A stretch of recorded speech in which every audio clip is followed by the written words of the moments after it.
Good evening everyone! Hello mga ka-YouTube kung saan magpe-prepare po tayo ng ating food for today. So nagluluto po tayo ng ating dinner for today guys. So gusto ko may itlog guys. So nagpapakulo po tayo ng egg.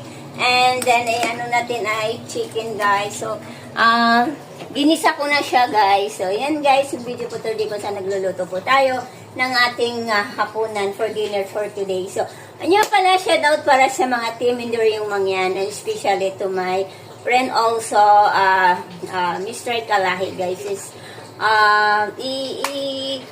if i-like nyo rin yung kanilang page guys, Mr. Kalahi, and hindi rin yung mga yan. Taga Mindoro po sila, so napakabait po nila ng mga vlogger. Shout out po everyone. And lahat po ng mga subscriber ko, thank you so much everyone. Yun lang po guys kung saan nagluluto po tayo ng ating makakain for today is adobong manok guys. Ayan. And lagyan natin ng itlog. Ayan po guys, video for today. Bye bye everyone.